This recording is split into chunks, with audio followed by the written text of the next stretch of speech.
As President Trump is doing more and more executive orders, we are seeing a lot of judges come forward and strike down some of those executive orders. Now, this is not really a surprise. I mean, we knew there was going to be opposition to what President Trump was trying to accomplish. You knew judges were going to do this. Obviously, when they couldn't defeat President Trump at the ballot box, we knew they're going to try to get the judiciary involved, where they're going to try to slow down every bit of progress he's trying to make. But where you see some of these extreme measures, when there was a judge that President Trump is removing actual terrorists from the nation. And also keep in mind that the president's job is to execute the laws of the nation. And so if we have immigration laws and he's enforcing those and there's judges going, no, you can't do, like, this is how crazy it is. But he was removing terrorists. And of course, you know, there was a judge who said, no, you can't deport them. You bring them back here right now. It's utterly insane for lots of reasons. The idea that you're going to try to tell a president that he shouldn't enforce immigration law is crazy. And the idea that a president who's trying to help protect Americans and remove terrorists from the nation, you're going to say you shouldn't do that? It doesn't make sense, except when you recognize that this is politically motivated. That this is not something where they're evaluating, is this constitutional or not? No, they don't care if it's constitutional. They care that they are trying to slow down the president's agenda. But a few things to note.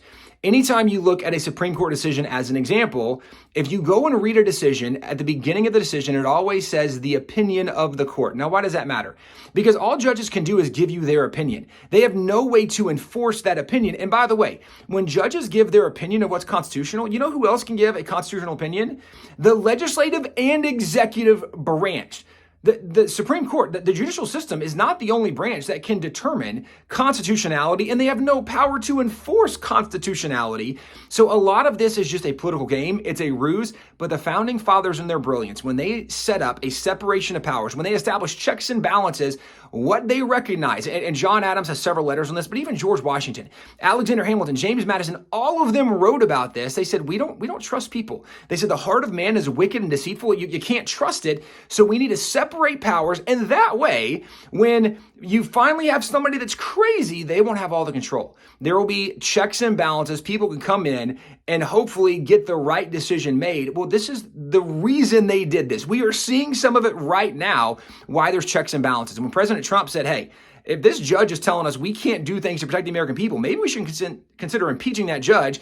And Justice Roberts said, oh no, you should never look at impeachment as a response to a political decision. That's utterly ridiculous. It's literally one of the things the Constitution dealt with more than any other topic was impeachment. And most people know you can impeach a president. They didn't know you can impeach a judge. And just because we haven't impeached judges, maybe relatively recently, doesn't mean we shouldn't go back and explore it. If there's a judge that is going to prevent a president from doing his constitutional duty, if there's a judge that's going to do things that endanger the lives of Americans, then not only is there a reason we have a check and balance, separation of powers, but maybe there's a reason, like President Trump said, maybe we should explore this impeachment process, because certainly what President Trump is doing is to defend the American people, and he's trying to uphold his constitutional duty.